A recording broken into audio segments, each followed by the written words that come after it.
Olá, pessoal. Então, dando continuidade a alguns comandos do Mongo, agora os comandos de busca, eu vou mostrar para vocês alguns comandos para retornar, né, as informações das coleções do banco de dados não relacional do MongoDB. Então, esses iniciais aqui eu já passei para vocês, né? Então, o find, ele retorna todos os dados da coleção, no caso aqui a nossa frutas. Eu consigo colocar o ponto priority, principalmente quando eu trabalho com CMD, porque ele não cria aquela estrutura, né, de JSON de forma legível. Então, quando eu estou trabalhando diretamente no CMD, ele consegue organizar o retorno, né, das informações em formato JSON. Na função find, ela espera como primeiro parâmetro um JSON com critérios de buscas, né? Então, nessa consulta aqui que a gente passou, então db.frutas.find, a gente passou o primeiro parâmetro no critério de busca, né, que ele vai retornar somente todas as frutas que têm o nome morango. Outras formas, né, de fazer a busca, de buscar os registros, eu posso passar mais de um campo, né, ou seja, mais de um critério. Então, basta passar a vírgula e a quantidade. Eu posso fazer também consultas por string, né, utilizando as expressões regulares. Então, quando eu passo esse barra, barra, eu falo que eu quero retornar todos os nomes, né, de frutas que têm essa palavra more. Eu vou passar depois uma outra forma para vocês, que ele não trata palavras, por exemplo, letras maiúsculas e minúsculas. Então, daqui a pouco mais para frente, eu vou passar esse critério de busca para vocês. A gente consegue também limitar os números de resultados através aqui da função limite. Então, aí eu consigo retornar, como está aqui no exemplo, somente 2 itens da nossa coleção frutas, né? Então, ele vai trazer os 2 primeiros registros. E se eu quiser retornar somente um, posso usar o limite 1, mas eu já tenho a função findOnly, que retorna somente um registro da coleção frutas. Eu possui também as funções, né, de ordenação. Para ordenar em ordem crescente, eu passo o 1 como valor, e para ordenar em ordem decrescente, né, eu passo menos 1. Então, aqui, para retornar todas as frutas em ordem crescente, eu passo a função sort e o nome 1.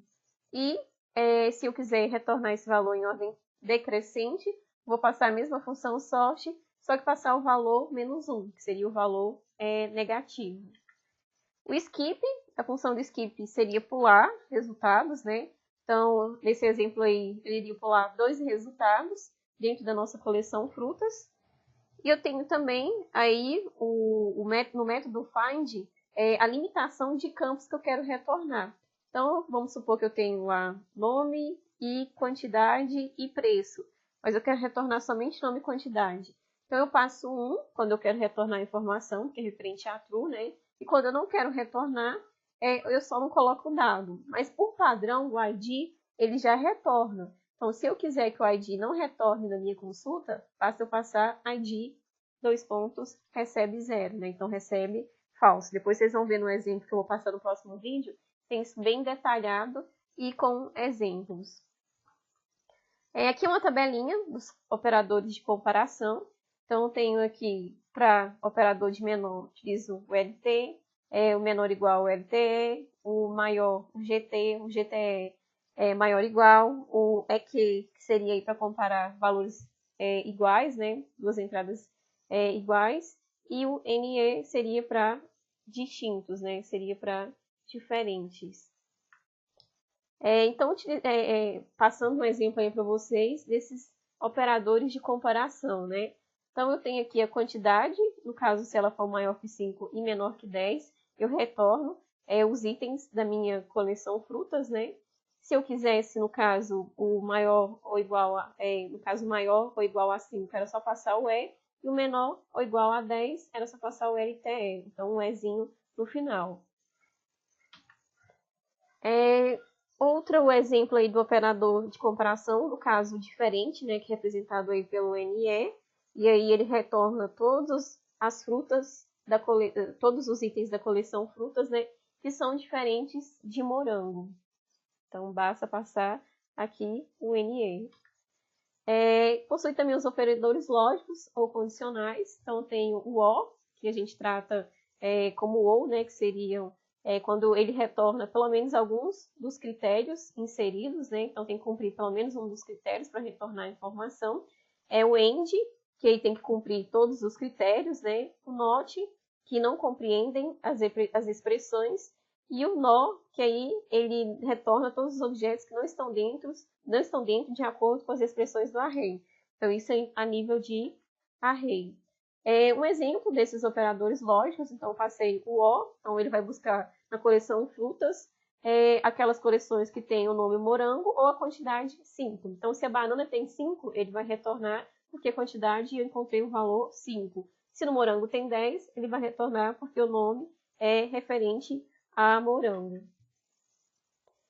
Para acessar os documentos internos, então a gente pode utilizar essa notação de ponto, e ele tem que vir entre uma string, né? Então eu passo o nome que recebe o array, né? E os valores dentro dele. Então, igual a gente estava trabalhando com a nossa coleção carro, poderia passar modelo.nome e retornar aqui, por exemplo, linha, que eu conseguiria acessar a informação daquele array. Se for necessário mais de um campo, aí eu posso passar ele novamente, né? Então, passo, no caso aqui, o tipos 2 vezes. Então, a gente está trabalhando com o conceito que a banana, ela possui vários tipos. Então, tem a banana prata, a banana maçã, banana nanica, e aí vai. Mas o correto mesmo de utilizar, quando a gente vai buscar duas informações, né, de um array, é utilizando o LMMath. Então, eu passo ele, e aí eu acesso, no caso, o array do tipos, né, somente uma vez. Não tem que ficar passando ele 2 vezes, igual a gente passou aqui, né, em tipos. Eu só passo uma vez. Então, aqui um exemplo, no caso, retornando aí o tipo da banana maçã. Eu também consigo aí indicar a posição específica do array. Então, a gente pode utilizar a notação de ponto, né? Então, ponto 0, consigo retornar a informação do local, né, específica daquele array. E se quiser um documento que contenha todos os nomes especificados, aí a gente pode utilizar o operador AL. Então, ele retorna todas as informações do array. E se utilizar o IN no lugar do ALL, aí a gente estaria fazendo a condição com o OR, né, que seria o OR, e o documento seria retornado mesmo que não tivesse um valor perdido. Então, ele iria tratar como se OR, né? Lidando com arrays ainda, né, a gente também consegue fazer uma busca pelo tamanho do seu array, com o size. Então, a gente consegue verificar o tamanho do array. E outros comandos que vão ser utilizados, por exemplo, que eu tinha passado para vocês lá na busca por string. Então, para tratar essas palavras que tenham letras maiúsculas e minúsculas, eu passo o i. Para expressões regulares ainda, se eu quiser retornar todas as palavras que iniciam com BA, que seria ou que contenham, né, nas iniciais essa... Então, BA ele retorna, né, todas as palavras que iniciam com BA. Passando ali o ponto asterisco, eu consigo recuperar todos os nomes que possuem a palavra NA. Então, é mais uma forma, né, de fazer buscas de string. E aqui também eu tenho uma outra forma de buscar as informações no array. Então, eu poderia passar também tipo, nome, prata. Que eu passaria direto o valor, no caso, a chave, né, do array, que o array recebe. E aqui também eu consigo buscar as colunas que existem em um determinado registro. Então, vamos supor que eu tenho lá o carro Fiat, que só o carro Fiat possui a coluna preço. Então, para a gente buscar todos os registros que possuem a coluna preço, eu posso passar esse exists true. E se eu quiser contar também os registros que possuem de frutas que possuem, por exemplo, a coluna preço, eu posso passar o exists true e o count para ver quantos desses registros, né, que eu tenho no banco.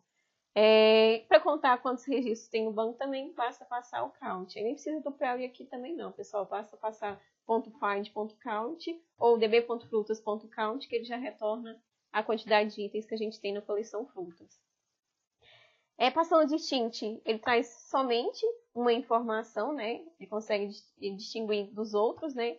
A data, eu posso passar new date, aí ele pega a data atual do computador. Posso passar aqui também o date normal, que ele também consegue pegar, né? E posso passar também o new date de forma manual, que aí não precisa nem de passar essas horas aqui não, que ele pega a hora atual, mas eu consigo passar a data aqui da forma que eu quero.